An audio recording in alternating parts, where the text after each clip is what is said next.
Hello everyone, Kier here, and welcome to the InfiNOT Podcast. I'm focused on the casual nature of the game, and each week I discuss the new patch, the new card, and my feelings on the game. Let's hop into it. So yeah, this week is big. We finally got the character mastery patch, and I have mixed feelings, but overall good vibes. We also got an OTA and a new card in Thaddeus Ross. So starting from the top, let's talk about Thaddeus Thunderbolt Ross. He didn't earn that title for no reason. He is a 2/2 that says when your opponent when your opponent ends a turn with unspent energy, draw a card with 10 or more power. Now, obviously, card draw in this game is strong. That's just a fact. And when we talk about the OTA, we'll talk about how Adam, I think, even with his minute change, is kind of scary. But back to Thaddeus, this effect is something that I think will get stronger the more cards we have in the game. And you say, this is a thing that I say pretty consistently with cards, and it's not unique or new to say that, but it really does affect this card. For example, in the data mines, there's a card called Agamotto that adds 4 spells to your deck, and Agamotto himself, I think, is 10 power. So when you have this card in your deck, you're getting to Agamotto quicker and helping you draw into those spells, right? So I think in that deck, Thaddeus is extremely good.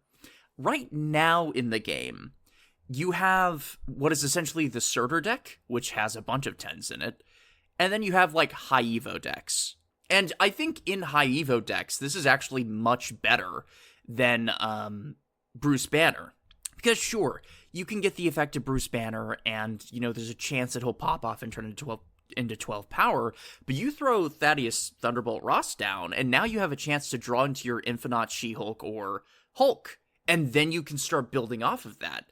And all it takes is one skip from your opponent to help you draw into those things, right? So, in that respect, I think that this card is okay. I do think that the 2/2 stat line is a good restrictor for this card, and I also think the fact that your opponent controls when you draw is a good way to counter this without having to use a Red Guardian or whatever. You can just play on curve. I can say pretty confidently with the list that I play, it's pretty easy for me to dodge his effect, but I think there is something to be said about his win rate being in that 50 to 53% range. Like that's okay for a card. Like that is more than playable. That means that it can be put into decks, but very low scene percentage. And I'm not a huge statistics guy, but I would bet that these are pretty reflective of the general player base when it comes to this card, because it's just not that exciting. It's not exciting to draw. I mean, we already have Crystal in the game. If you want your deck to be more consistent, you should be playing Crystal. Like, it sucks to say because Crystal also draws your opponent a card, but you don't have to jump through hoops to get more consistent decks. So I think they're on the right track with this, where it is, strong, but it's not like combo decks are really going to want this. And the decks that do want this are going to be fine without this card. So yeah, I would say if you're not specifically looking to future-proof your collection, you can skip this card.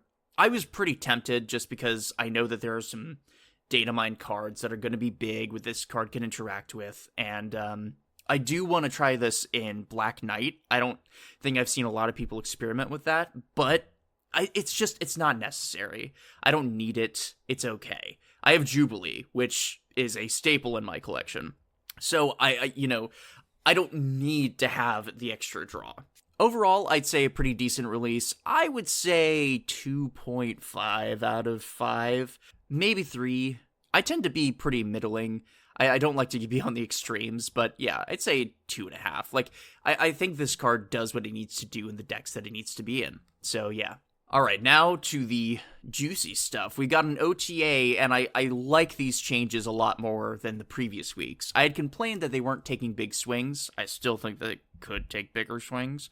But these changes are pretty cool. I like them. So let's start with Doom 2099. Previously, the main card, Doom 2099, was a 4-2. Now it is a 4-3. While the bots used to be a 4-2, but now they are a 4-1. This is good and bad for a lot of reasons. I do think that this will effectively reduce the power of this card. And I'm already starting to see less and less of it, which is, pretty cool.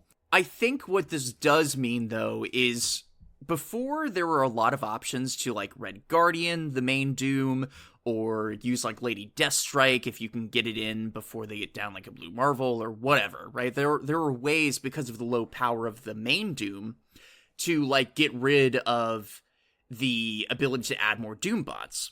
But now, since he's at a 4-3 starting, it is way harder to stop that effect. You can more effectively do those things to the Doom bots, which have the ongoing ability, but you would probably be better just playing Enchantress anyway. So, that's something to be said about this. I do think that this is an effective nerf. It is nerfing the power of the deck as a whole, right? Adding 1 power to main Doom and taking away power from 3 or 4 Doom bots, that's a net nerf.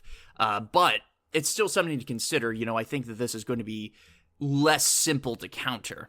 And something that I've been personally frustrated with is, my usual counters in my deck, like Shang-Chi or, Magneto, just aren't effective against this kind of deck because they fill the board and they're just not big enough to be Shang-Chi-able. So, yeah, I think that this is a warranted change, and I don't know, maybe more people will start playing this specifically in Spectrum, instead of, in every deck. I think that they mentioned that in the developer notes, too, that it was even strong in, Scream.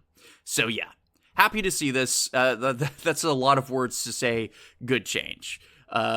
Next up is Wiccan, and I'm a little sad about this. He's going from a 4-7 to a 4-6, and look, I know that he's a good card, and I know that 4-7 is a strong stat line, and he doesn't need 7 power, but I kind of liked it. And that's really all I have to say about it. I liked it, it's gone now, and that's okay.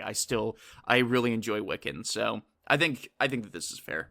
It's also funny that they mentioned in the developer notes, turns out Quicksilver's not so bad, and, kudos to them, they actually did make Quicksilver relevant. Now all we need is a card that makes Domino relevant, and we're cooking with gas. Yeah. Anyway, all this to say, I do like Wiccan. I really liked the Young Avengers season as a whole. I think that might be my favorite season in Snap. But I'm biased, so anywho. Good change. Moving on to Surtur, and this one is a little clunky. Surtur went from a 3-4 that said, after you play a card with 10 or more power, this gains +3 power, to new 3-5. After you play a card with 10 or more power, this gains +3 power twice per game. So now there's a hard limit on how high this card can scale. I definitely think that this card is too good for a 3-drop. And for the people that are upset that their Surtur deck is now ruined, it's not ruined. This card is a 3-drop. If you look at all the rest of the 3-drops that are available at this cost, the highest echelon of that are cards like Sage, right? Which require a combo in order to get her to a power above 12, right? So to have a card that just needs a few 10 power cards to scale beyond anything we've ever seen before, it gets a little out of hand, right? And I'm happy that they're addressing it. It's just, this does feel a little unelegant. I think if they were to, maybe tune down the scaling, that would be a little more interesting, and they could buff the base a little more, but yeah, I don't know. To me, I understand what they're doing. They don't want to, get rid of the identity of the card, and they want to make sure that it still combos with Scar. They just don't want it to scale indefinitely. And so this one, the highest it can get is 311, which, let's be clear, is still very, very good. It just means that, you're not going to be able to make this a 317 or whatever. So yeah, I think that, in terms of its meta viability, this is going to be fine. It's still going to be a good card, but yeah, definitely interesting. I'm going to be watching this deck in the next couple of weeks to see where it shakes out. Okay, so next up is Scorpion, who went from a 2-2 to a 2-3. I don't like this card. I don't want to see more Scorpion. I remember when Scorpion was like one of the most premier 2-drops, because if you do the math, right? If your opponent has like 4 cards in their hand and Scorpion's a 2/2, you just made it 2/6 if they play those cards out on the board. It's obviously not as reliable as something like Hazmat, and his power does vary, but I'd say he's pretty average, a 2/5. Which makes him decent. But yeah, this just makes him really, really good, especially in the decks that he was already in, like High Evo and other things like that. So I'm not excited to see this, but they sort of mention here that they want a better tech against the Surtur lists, since, you know, if you reduce the power of the 10 power cards to 9, suddenly your, you know, main deck construction doesn't work as well. I don't know if the double incentive is necessary considering how they changed Surtur and Scar, but apparently the numbers on this deck must be insane. Okay, next up is Sunspot, who is moving from a 1/0 to a 1/1. I think I mentioned this in a previous podcast, I'm pretty sure. I think that this is warranted. I think Sunspot, you know, has been sort of eclipsed by other cards. And, you know, Sunspot is now being cut from some, you know, She-Hulk and InfiNOT lists, which is blasphemous, right? You would think that those automatically go together, but there are just some other 1-drops that are worth your time doing. And Sunspot was sort of, you know, falling out of that. But I think that this makes him relevant now. It used to be that you were always at a power disadvantage for playing Sunspot. You would play him for 1, and he'd start at 0, so every energy past that would make him at a deficit. This makes it equalized, so every point of power that you put into Sunspot is now going to result, or every point of energy you put into Sunspot is now going to be put into a point of power, which I think is cool. I think it's warranted. Next up is Sarah, who's moving to a 5/5 from a 5/4, and yeah, I mean, you know, Sarah's seen in some Surfer lists, and I think there might be some Sarah tech deck tryhards that, you know, still play that mainline, you know, Shang-Chi, Invisible Woman, Nova Killmonger, all that kind of stuff. But for the most part, this card has just been eclipsed by, like, Ravonna and Zabu and all these other cards that are more deck-specific, but apply, you know, way less pressure to use your turn 5 on such a tempo loss. So going to a 5/5 sort of lessens that tempo loss and gives more of an incentive, so we'll see where that goes. All right, here's the change everybody is excited to talk about, including me. Adam Warlock is being reverted from 5/5 to 2/0. But here's the catch. Now, he says, after each turn, draw a card if you're winning here. Otherwise, +1 power. And what an ingenious design this is. It's ingenious for a number of reasons. The first one being, now there's a reason to put Adam Warlock in your deck besides trying to get the draw. And, you know, you would assume that if a card has a dual purpose like this, it would be incredibly broken. But it's not, right? Like, the most that Adam is going to scale in a game is to a 2/4, and that means that your opponent has completely denied his other effect. So, I think that this is cool. I will say, is it balanced that there's just a 2/4 in the game that potentially could draw you extra cards? I don't know, right? That's to be determined, but I do think that there are just a lot more cards in the game that will help Adam Warlock be relevant at the stat line. I mean, for example, Agent Venom, who is a 2/5 that makes everything 3 power in your deck, right? Like, that's a great combo with this. We also have cards like Hydra Bob, which now give you a ton of priority on those early turns. So I think that this card is going to be in some decks, and I've already seen some. I think it's really cool. Now, I also will point out, both in the comics and in the movies, Adam Warlock oftentimes bumps into the Guardians of the Galaxy, and I think this is an adjacent effect, which is just really thematic, right? It's something that requires your opponent to be, you know, watching where they're playing in a sort of Nebula style way. It has a sort of lane control. So I think thematically and power-wise, this is a really cool way to bring this card back. They also mentioned that in the developer notes, when redesigning this card, they considered reworking it or rebalancing it, but ultimately, they didn't want to make the people who liked how this card originally worked more upset than they already did. So they came up with this, and I think this is a really cool way of doing it. They also mentioned, when they're working on cards like this, they do fall into a trap of trying to, overcomplicate things, but eventually they just landed in the same place that they started, with a fail case, right? Like, what happens when you don't draw? Should there be a reward? And adding +1 power isn't that consequential and makes this card feel worth putting in your deck. So, yeah, this is great. I really hope that they consider moving Crystal up, because I talk about this all the time. Crystal should be a 3/5. It's a dual effect that requires work on your end to make it worth it, right? I think 3/5 for Crystal is fine. Wave is a 3/5, and she gives a discount to both players. So, yeah. I think that this is the right angle for this type of card, and as long as, they keep this in check, they can tune a lot about this, right? If they want to, they could make him a -1. So in the event that you don't mitigate his power, it's even more of a downside. So yeah, I really like this, really cool, and feels thematic. This feels like something that Adam Warlock should be. He's a very powerful character, although I think he sort of scales up and down in the comics. He's a very cool and powerful character, and I think he deserves to have a spot in the game, especially with all the cool variants that he has. Like, holy moly. Okay. Yeah, so that's everything for the OTA. I like pretty much all of these changes.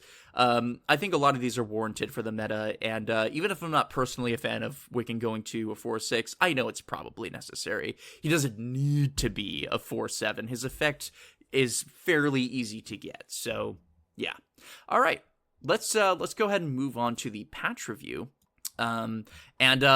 Let's talk about character mastery. On my other screen here, I have my collection brought up, and you and me are going to play a fun game right now. Knowing the cards that I play, what do you think is my number 1 card? I'll give you a second. I'll give you a second to think about it. If you were thinking that it was the InfiNOT, or maybe it was Speed, or maybe it was Spectrum, maybe it's Hydra Bob. Nope, it's Deadpool.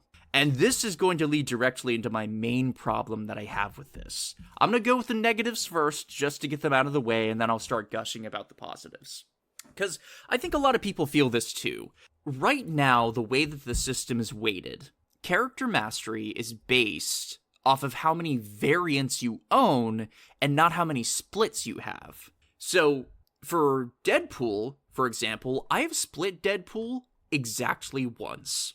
But because I have every variant of him in that was given to me for free, I don't think I've ever bought a variant of Deadpool. I've gotten them against my will. Because I have so many Deadpools, he's my number 1. And moreover, he's my number 1, and I'm only at collection level 22. No, actually 21 and some change. So, that's a little disappointing, right? Not only are the cards that I play the most, not even really in my top 10, but it's the cards that I have at the most that are nowhere near getting that reaction set at the very top at level 30. Which is, it's kind of disappointing to see. I know that I'm not exactly like the biggest whale in the game. I could invest some more money and perhaps get these cards split. I know for Cosmo, for example, Cosmo's in my top 10, and I've only split Cosmo, I think, twice. But I have a ton of boosters for Cosmo, and I could probably get Cosmo close to the reaction set if I wanted. I have almost 500 boosters. But this sort of leads into what I'm saying, right? Like, my InfiNOT is sitting at number 11, and I've split that card a dozen or more times. So, it feels a little frustrating to me. There are some cards that I like that are up here, but, the cards that I play the most, that I'm the most dedicated to, not really appearing at the top. I'd say the most consistent card that I play that's up here is, Jessica Jones. Yeah, because, Captain America's up here because I have a lot of variants, and I'm sure I like him in my Spectrum decks, but, I kind of just wish the cards that I'm the most proud of would be up higher. For example, my Jubilee, who I've split, about 10 times, is in like my top 20. Whereas Dakin is my number 5 on my mastery list, and I've only split him once. So, like, just to get that out of the way, I really wish that they would reconsider the weight of how these things stack up. There is something to be said, I know that it's probably hard to program and they've had to make compromises, but I really wish that they would take splits into more consideration than what they are right now.